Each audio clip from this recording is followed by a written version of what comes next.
அப்போது வந்து கவுண்டமணி அண்ணன் ஒரு நாள் ஃபோன் பண்ணுறாரு அங்கே ஆஃபீஸ். நம்ம ஒரு பூவாத்தா வந்து உனக்கு சூப்பராக இருந்தது, எனக்கு கொஞ்சம் சுமார் தான் இருக்குது. இவர் ஸ்பீக்கரில் போட்டிருக்காரு. நாங்கள் எல்லாம் அசிஸ்டன்ட் டைரக்டர், கேமராமேன் கேட்டுக்கிட்டு இருக்கோம். ராஜகோபால் யார், அவன் செந்தில் சொன்னாலா? ஆமாம். இந்த டபுள் மினி கெட்ட வார்த்தையெல்லாம் எழுதுவானே அவனா அப்படின்னு. இப்போ எனக்கு ஆதங்கமாக இருக்குது. நான் சாடையில் கேட்குறேன், சார் கொடுங்க சார், நான் கேட்குறேன் என்ன கெட்ட வார்த்தை எதில் எழுதுனே கேட்குறேங்கிறேன். அன்றைக்கி தான் முதல் கவுண்டமணி என்னன்னு பார்க்குறேன். பண்ணுவார், நல்லா பண்ணுவார். நீ தான் அந்த இதில் வந்து வாழைப்பழம் வாங்கிட்டு வந்தேன், கருத்த வாழைப்பழம் இவ்வளோ பெருசு இருக்குது இப்படிலாம் எழுதுனவன் தானே சொல்லும் போது வர. இல்லை அது சொல்ல வேணாம், நீ டைலாகாக படிக்கிற. இல்லைப்பா நீ சொல்கிறியா இல்லையா, மணிவாசகம் நாளைக்கு ஷூட்டிங் வச்சுக்கலான்ட்டு நானும் கோவப்பட்டு அவரை வச்சு எழுதுங்க எடுங்கன்ட்டு போயிட்டேன். ஒரு செந்தில் அண்ணனு மணிவாசகம் சார் வராங்க. ஓ என்னப்பா நீ அவன் வீட்டில் இருந்து எவ்வளோ பெரிய ஆள், நீ நேற்று வந்த பையன், நீ போய் பேப்பரை தூக்கி போட்டு அவரை எப்படா நீ நெல் மூட்டை எடுத்துகிட்டு வர போகிறேன்னு. இடம் வாங்கியிருக்கேன், வயல், அரிசி போடணும், அறுவடை ஆகணும், நெல் போடணும், அட்ரா ஆகணுன்னு. அந்த சீன் ஆக்சுவலாக நான் நடிக்க வேண்டியது. அவர் கவுண்டமணி சொல்லிட்டாரு, நான் செருப்பு எடுத்து அடிக்கிறேன், ராஜகோபால் ஓடட்டும். நம்மளே செருப்பில் அடிவானா எப்படின்னு அதுக்காகவே வேணான்ட்டேன்.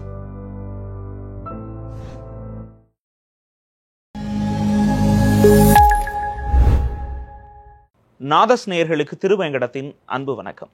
சினிமா தொடர்பான நேர்காணல்கள் பலவற்றையும் நமது நாதஸ் நடத்தி வரும் வேளையில் இன்று நாம் சந்திக்கவிருக்கும் நபர் கவுண்டமணி படங்கள்ல 70 படங்களுக்கு காமெடி ஸ்கிரிப்ட் ரைட்டராக இருந்தவர், இயக்குனர், நடிகர் திரு ராஜகோபால் அவர்கள். வணக்கம். வணக்கம் சார், எப்படி இருக்கீங்க? நல்லா இருக்கேன் சார், நீங்க நல்லா இருக்கீங்க? நல்லா இருக்கேன் சார். சார் கவுண்டமணி சார் கூட 70 படங்கள் அப்படின்னு பார்க்கும்போது அவருக்கு மட்டும் அவங்க செந்தில் கவுண்டமணிக்கு மட்டும் 70 படங்கள், படங்கள் ஒரு 40. விவேக் சார் கூட இருக்கட்டும், வடிவேல் சார், கோவை சார் எல்லாம் இப்படி தனித்தனியா எல்லாரு கூடவும் பண்ண அனுபவம் உங்களுக்கு இருக்கு.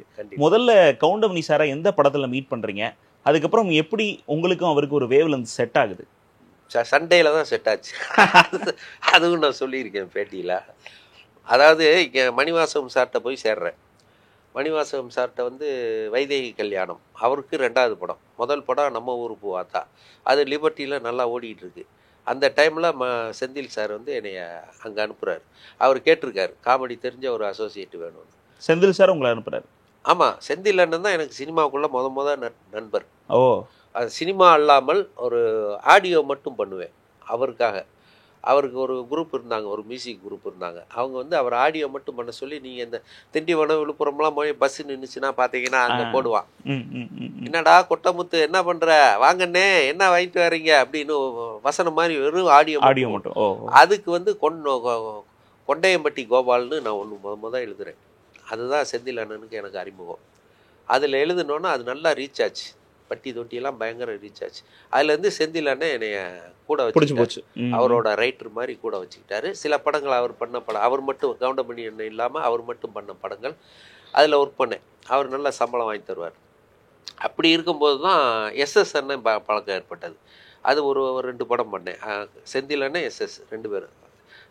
எஸ்எஸ் அண்ணன் அப்போ கொஞ்சம் பீக்கு, ராமநாராயண் சார் படங்கள்லாம் ரெகுலராக பண்ணிட்டு. இதுக்கப்புறம் கவுண்டமணி அண்ணன் ஆல்ரெடி வந்து பீக்கில் வந்து கொஞ்சம் சின்ன டவுன்ஃபால் ஆகி ஒரு ஹீரோவெல்லாம் நடிச்சார் அந்த நேரம். ஓகே, பணம் 10 செய்யும், கரகாட்டக்காரனுக்கு அப்புறம் சொல்லாமா?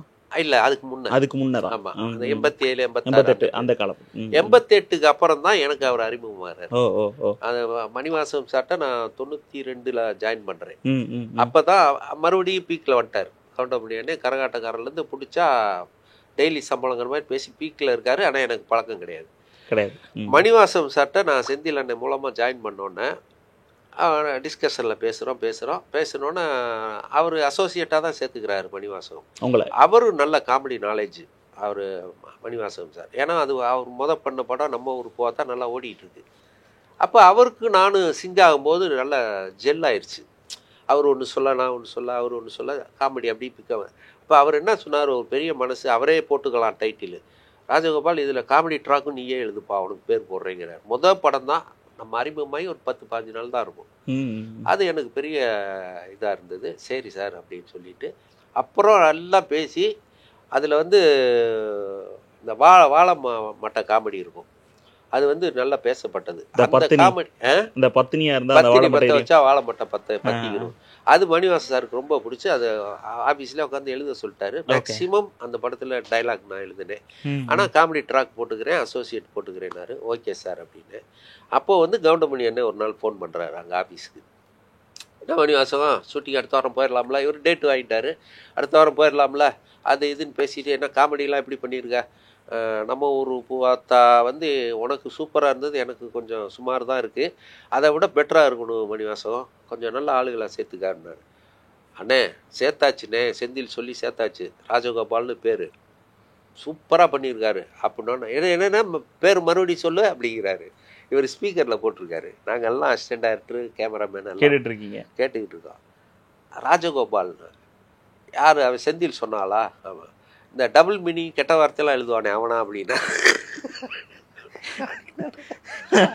அப்படின்னா எனக்கு ஷாக்கு. கொடுங்கண்ணே வேணாப்பா அப்படின்னு சொல்லிட்டு, அண்ணே அது எப்போ டபுள் மீனிங் எழுதா எனக்கு தெரியாது, ஆனால் நம்ம படத்துக்கு டபுள் மீனிங்னா நான் ஓப்பனா சூப்பராக எழுதியிருக்காருண்ணே, அவ்வளோதான் அப்படின்னாரு. பார்த்துக்கப்பா, வந்து கெட்ட வார்த்தையாக எழுதி வச்சு என் பேர் கெட்டு போகுது, இப்போ தான் நல்லா செகண்ட் ரன்னிங் வந்துக்கிட்டு இருக்கேன்றாரு. இப்போ எனக்கு ஆதங்கமாக இருக்குது. சாடையில் கேட்குறேன், சார் கொடுங்க சார், நான் கேட்குறேன் என்ன கெட்ட வார்த்தை எதில் எழுதுனேன்னு கேட்குறேங்கிறேன். கோவம் அப்போவே. இவர் மணிவாசு சரிண்ணே ஓகேண்ணே வச்சுட்டு, ஐயோ அவரை பற்றி உனக்கு தெரியாது, கோவம் வந்தால் டேட் இல்லைன்றாரு, நீ வேற அப்படின்னாரு. சரி ஷூட்டிங் வருதில்ல, அப்போ நீ பேசி பார்த்து தெரியுது. அதுக்கப்புறம் ஷூட்டிங் போகிறோம். ஷூட்டிங் போய் கவுண்டமணி செந்தில் அண்ணன் டேட் வந்து ஒரு ஷூட்டிங் ஆரம்பித்து ஒரு வாரம் கழித்து தான் அவங்க வரணும். ஓகே. ஒரு வாரம் நான் ஸ்பாட்டில் ஒர்க் பண்ணுறேன். ஒரு வாரம் கழித்து அவங்க வராங்க. வந்தோன்னே ஒரு காமெடி, கிணத்து மேட்டில் கவுண்டமணி செந்திலும் தண்ணி அடிக்கிறாங்க. சைடிஷ் இல்லை, என்ன பண்ணலாம், எவனை ஆட்டையை போடலான்ற பேசும்போது பசி நாராயண மாதிரி ஒரு கேரக்டர் பணத்தை எண்ணிட்டு வர்றார். இப்போ இவங்க 2 பேரும் இவனை ஆட்டையை போட்டுடலான்னு பிளானிங். இது சீனு. அன்றைக்கி தான் முதல் கவுண்டமணி என்னென்னு பார்க்குறேன். அந்த வில்லேஜில் பொள்ளாச்சி பக்கத்தில் கிணத்து மேட்டில் ராஜகோபால் இங்கே வா சொல்லி, இவர் தான் ராஜகோபால் அப்படி பார்த்தாரு. என்னடா ஓ தயாரிப்பா அப்படின்னாரு. இல்லைண்ணே நல்லா பண்ணுவார்ண்ணே. பண்ணுவார், நல்லா பண்ணுவார். நீ தான் அந்த இதில் வந்து வாழைப்பழம் வாங்கிட்டு வந்தேன், கருத்த வாழைப்பழம் இவ்வளோ பெருசு இருக்குது இப்படிலாம் எழுதுனவன் தானே அப்படி. அங்கே அப்போ தான் எனக்கு தெரியும், அட பாவி இந்த ஆடியோ பண்ண பாருங்க. அது அவர் விரும்பியெல்லாம் கேட்க மாட்டார் கவுண்டமணி அண்ணே. இன்னைக்கு கூட பாருங்க, சோசியல் மீடியாலாம் அவர் கிடையாது, வாட்ஸ்அப்பு ஃபேஸ்புக் எதுவுமே அவர் விரும்ப மாட்டார். அவர் எப்படா கேட்டார்னா எவனோ சொல்லிடுவான் வந்து, அவர்கிட்ட கூட 4 பேர் டெய்லி வருவான் போவான் பேசுவான், அதை வச்சு தெரிஞ்சிருக்காரு. இது நடந்து 2-3 வருஷம் முன்னாடி. அதை ஞாபகம் வச்சு சொன்னோன்னே நான் சொன்னேன், அண்ணே அது வியாபாரத்துக்காக அந்த அந்த ப்ரொடக்ஷன் யார் பண்ணாங்களோ அவங்க கேட்டுக்கிட்டு அதுக்காக நம்ம டபுள் மீனிங் சினிமாலாம் நான் அதுக்கப்புறம் 2-3 படம் பண்ணிட்டேனே, அதுலலாம் டபுள் மீனிங்லாம் கிடையாது அப்படின்னு. இது டபுள் மீனிங் கிடையாதா, மௌனம் கலை நீ தானே பண்ண அப்படின்னாரு. எல்லாம் அப்சர்வ் பண்ணி வச்சுருக்காரு. எஸ்எஸ் செந்திலுக்கு நான் எழுதுனது. ஆமாண்ணே அதில் என்னண்ணே அப்படின்னே. யோ மோதிரத்தை எஸ்எஸ் திருடுறான், திருடும்போது வரல, அண்ணே உருவிட்டியான்றான், உருவலாட்டம் விளக்கணை போட்டு உருவுன்றான் செந்தில். அதுக்கப்புறம் பாட்டிலேருந்து விளக்கண்ணையை விரலில் போட்டு உருவிட்டியா, வந்துருச்சு உருவுனே. இதெல்லாம் வந்து உனக்கு அந்த அளவுக்கு நோட் பண்ணி சொல்றாரு. அவர் அது வந்த புதுசுனே. அது இப்போ நீங்கள் சொல்லவும் தான் எனக்கு அது டபுள் மீனிங் தெரியுது. நம்ம விஷுவல் காட்டுறோம்ல, விளக்கண்ணை காட்டுற இது ஒன்று. இப்போ சகலகலாவில் எடுத்தீங்கன்னா காத்தடிக்கும் பம்பு ஒன்று எங்கிட்ட இருக்குன்னு அடிப்பார். அந்த பம்பை காட்டிட்டா செக்ஸ் இல்லை, அதுக்கு பேர் அப்படி என்னமோ சமாளிக்கிறேன். சரி படித்து காட்டு அப்படின்னாரு. அப்படின்னா நான் சொன்னேன், அண்ணே காமெடி ட்ராக்கு வந்து இப்போ படித்தோம்னா அந்த காமெடி வராதுண்ணே, நான் வாயில் சொல்கிறேன்னே, என்ன சுச்சுவேஷன் சொல்கிறேன்னு. இதில் சண்டை வந்தது. வாயில் சொல்கிறியா ஏப்பா, என்னப்பா விளையாடுற, படித்தா எழுதியிருக்கிறதானே நீ வாயில் சொல்ல போகிற, படிக்கிறாரு. நான் அண்ணே படித்தா ஃப்ளோ போயிரும்ண்ணே, எனக்கு வராதுண்ணே இடையில. எப்படின்னா படிச்சுக்கிட்டே இப்போ டைலாக், அப்போ நீங்கள் வந்துண்ணே இதை எடுத்து இங்கே வைக்கிறீங்கண்ணே, வச்சுட்டு டைலாக் பேசுகிறீங்கன்னா அந்த இடையில அந்த ஆக்ஷனை சொல்லுவோம், சொல்லும் போது வர இல்லை, அது சொல்ல வேணாம், நீ டைலாக்காக படிக்கிற. அண்ணே படிக்கிறத விட நான் சொன்னேன்னா நல்லா இருக்குன்றது நான் நினைக்கிறேன். நான் இப்போ டைரக்டர்கிட்டெல்லாம் நான் ஆஃபீஸில் பேசும்போது வாயில் சொல்கிறது தானே, அதுக்கப்புறம் நான் எழுதுவேன். இல்லைப்பா நீ சொல்கிறியா இல்லையா, மணிவாசன் நாளைக்கு ஷூட்டிங் வச்சுக்கலான்ட்டார். டக்குன்னு கோவப்பட்டார். அதுக்கப்புறம் நான் வந்து இல்லை அண்ணனை வச்சு அண்ணன் சொல்கிறத நீங்கள் எடுங்க, நான் இன்றைக்கி நைட்டு டிக்கெட் போடுங்க ஊருக்கு போகிறேன் சொல்லிவிட்டு பேடை அப்படி வச்சுட்டு போயிட்டேன். நீங்களும் அந்த அறியாத பருவங்கிறதுனால அந்த கோவம் வந்துச்சு. கோவப்பட்டிருக்கக்கூடாது. நானும் கோவப்பட்டு அவரை வச்சு எழுதுங்க எடுங்கன்ட்டு போயிட்டு லைட் எல்லாம் அப்போ தம் அடிப்பேன். அங்கே உட்காந்து அப்படி தம் அடிச்சுட்டு கோவமாக டென்ஷனாக அப்படி இலைப்பாரிக்கிட்டு இருக்கேன் அந்த இது யூனிட் வண்டிக்கு பின்னாடி. ஒரு 10 நிமிஷம் கழித்து ஒரு செந்திலண்ணனு மணிவாசன் சார் வராங்க.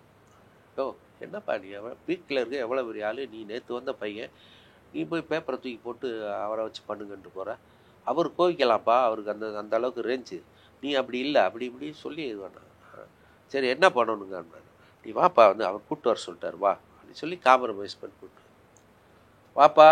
காமெடி ரைட்டரு எல்லோரும் மூக்கில் படிப்பாங்க, நீ வாயில் சொல்கிறீங்க, மூக்கில் சொல்லுவாங்க, நீ வாயில் சொல்கிறீங்க, சொல்லு வாயில் அப்படிங்கிறாரு. அதுக்கப்புறம் வாயில் சொன்னேன், அண்ணே நீங்கள் தண்ணி அடிக்க போகிறீங்க, தண்ணி அடிக்க போகும்போது இந்த ஆக்ஷன்லாம் நான் வந்து இப்போ அதில் படித்து காட்டணும். தண்ணி அடிக்க காசை யார் கொண்டு வருவா என்ன நினைத்து கொண்டு இருப்பது, இதெல்லாம் படித்தா லேக் இருக்கும். இப்போ நான் சொல்கிறேன், நீங்கள் வந்து தண்ணி அடிக்கணும், சைடிஸ் இல்லை, என்ன பண்ணலான்னு 2 பேர் டிஸ்கஸ் பண்ணுறீங்க. டிஸ்கஸ் பண்ணும்போது ஒரு கேரக்டர் வராப்புல, கையில் பணம் எண்ணிட்டு வராப்புல, டேய் தேங்காய் விற்ற பணத்தை கொண்டு வரான், அவன் ஆட்டையை போட்டுடலாங்கிறீங்க. இப்போ அவன் பக்கத்தில் வந்தோடனே நீங்கள் 2 பேர் சண்டை போடுற மாதிரி சண்டை போடுறீங்க. அண்ணே 300 தானே தரணும், டேய் 400 தரணும், 300 தானே, ஆஃப் வேலை பேசுகிறீங்க.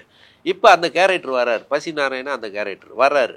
வந்தால் என்னப்பா உங்களுக்குள்ள சண்டை, அண்ணன் தம்பி மாதிரி இருந்தீங்களே அப்படின்னா, டே அப்படி சொல்லி செந்தில் சொல்கிறார். நான் வந்து ஒரு 1000 ரூபா அன்னைக்கிட்ட கடை வாங்கினேன் போன வாரம், ஒரு வாரம் முன்னாடி. சரி ஒரு 500 ரூபா திருப்பி கொடுத்துட்டேன். சரி அப்புறம் ஒரு 300 ரூபா வாங்கினேன். ஐயோ குழப்புறையா அப்படின்னு நான் சொல்கிறேன்ட்டு கவுண்டர் பண்ணின்னு நீங்கள் சொல்கிறீங்க, சொல்லி அவரை ஒரு வழியாக குழப்புறீங்க. கடைசியில் அவர்கிட்ட காசு, கடைசியில் அவங்ககிட்ட இருந்தால் அவன் செருப்பில் அடிச்சுட்டு போகிறான். இதை வாயில் சொன்னோன்னா அவருக்கு பிடிச்சது. கரெக்டுப்பா, இதை நீ படித்தேன்னா அந்த டெப்த்து வராது, ஓகே அப்படி சொல்லி நடித்தாங்க. நடித்து அந்த சீனு ரொம்ப பரபரப்பாக பேசப்பட்டது. ஸ்பாட்டில் எடுக்கும்போதே அவ்வளோ பேர் சிரித்தாங்க. அன்னையிலேருந்து இன்னைக்கு வரையும் கவுண்டமணியனே நம்மளை கூட வச்சுக்கிட்டு, அதாவது யார் ரைட்ரு டைரக்டர் ப்ரொடியூசர் யார் போய் அண்ணனை டேட்டுக்கு அப்ரோச் பண்ணாலும் எனக்கு என் நம்பர் லேண்ட்லைன் நம்பர் அப்போ என் நம்பரை கொடுத்துருவார். கொடுத்து அவங்க என்னை வந்து புக் பண்ணுவாங்க. இப்போ 70 படம்னா 70 படத்தில் ஒரு தோராயமாக ஒரு 60 படம் வரைக்கும் அவர் சொல்லி தான். மீதி ஒரு 10 படம் வேணால் டைரக்டராக வந்து என்னை பேசியிருக்கலாம், இல்லை செந்தில் அண்ணன் சொல்லியிருக்கலாம். அது மாதிரி அதுபடி எல்லாமே கவுண்டமணி சார் சொன்னதான், அவர் சொல்லி தான் இவ்வளோ நாளாக. இப்போ ஒத்த ஓட்டு முத்தையாக டைரக்ட் பண்ணியிருக்கேன், அடுத்த மாதம் ரிலீஸு. அந்த படம் வரைக்கும் அவரோட சப்போர்ட்டு தான். ஆமாம். இப்போ கவுண்டமணி சார் அப்படின்னு எடுத்தாலே அந்த ஹைலைட்டான காமெடிஸ் இன்றைக்கும் மீம்ஸில் இருக்குது, அதை வச்சு தான் மீம்ஸ்லாம் டெம்ப்ளேட்லாம் இருக்குது. அப்படி அதை நீங்கள் பார்த்துருக்க கூடும். அதில் முக்கியமானது சங்கூதர வயசில் சங்கீதா.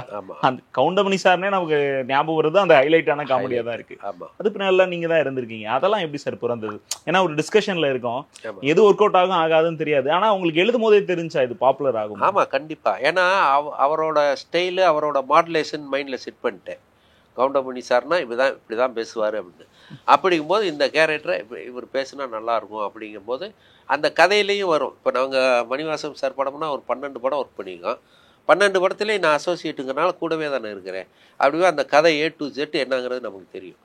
அதில் வந்து இப்போ ரைஸ் மில்லில் சரத்குமார் சார் அந்த இதுக்கு ரைஸ் மில்லு ஓனரு. அப்போ கூட கவுண்டமணி அண்ணே செந்தில் அண்ணே இருக்காங்க.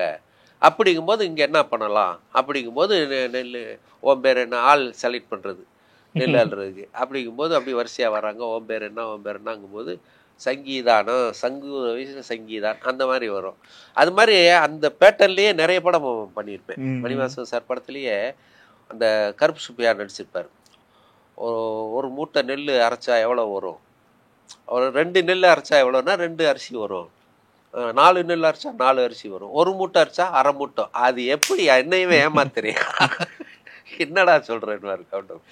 ஏயா 2 நெல் அரைச்சா 2 நெல் தானே வருது, அப்போ 1 மூட்டை அரைச்சா 1 மூட்டை அரிசி தானே வரணும் அப்படின்னுவார். செருப்பை கழட்டுவார் கவுண்டமணி. செருப்பை கழட்டி இது எத்தனை செருப்புன்னு, ஒரு செருப்பு 2 கண்ணில் ஒத்த கண்ணை மூடிட்டு இது எத்தனை, ஒரு செருப்பு 2 கண்ணை திறந்துட்டு பாரு ஒரு செருப்பு. அது எப்படிரா, ஒரு கண்ணில் பார்த்தா ஒரு செருப்பு, 2 கண்ணில் பார்த்தா 2 செருப்பு தானே தெரியணும், அவனை புடுறா அவனன்னு சொல்லி அடிச்சு. அதுக்கப்புறம் கேட்பாரு, எப்படா நீ நெல் மூட்டை எடுத்துகிட்டு வர போகிறேன்னு. இடம் வாங்கியிருக்கேன், வயல் அரிசி போடணும், அறுவடை ஆகணும், நெல் போடணும், அட்ரா ஆகணுன்னு. அந்த சீன் ஆக்சுவலாக நான் நடிக்க வேண்டியது. அப்புறம் இவர் செருப்பில் அடிக்கிற சீனில் அடித்து மூட்டை மேலே ஏறி நீ ஓடு கோபால்னாரு. அவர் கவுண்டமணி சொல்லிட்டாரு, நான் செருப்பு எடுத்து அடிக்கிறேன், ராஜகோபால் ஓடட்டும். அப்போ நமக்கு அப்போல்லாம் பக்குவம் பத்தாதுல்ல. என்னடா அது, நம்மளை செருப்பில் அடித்தா ஊரில் இருக்கவங்களாம் நம்மளை சொந்தக்காரெல்லாம் கேட்பானு, என்னடா கவுண்டமணிகிட்ட செருப்பில் இப்படி ஒரு சீனில் நடிக்கக்கூடாது அப்படின்னு நம்ம கௌரவமாக டைரக்டர், அடுத்த அசிஸ்டன்ட் டைரக்டர் டைலாக் சொல்லி கொடுக்குறது அப்படி இப்படின்னு இருக்கிறோம். நம்மளே செருப்பில் அடிவானா எப்படின்னு அதுக்காகவே வேணான்ட்டேன். வேறு சீனுக்கு வந்த ஒரு கருப்பு சுப்பையா, அவரை கூப்பிட்டு நடிக்க வச்சேன். நடிக்க வச்சுட்டு அந்த படத்தில் அதுக்கப்புறம் நான் நடித்தேன். ஆமாம், கட்டபொம்மன் தானே. அதுக்கப்புறம் நான் வந்து இந்த எல்ஐசி காமெடியில் நடித்தேன். அது தெரியும், பார்த்துருப்பீங்க. செந்தில் மச்சான் நான் நடித்தேன்.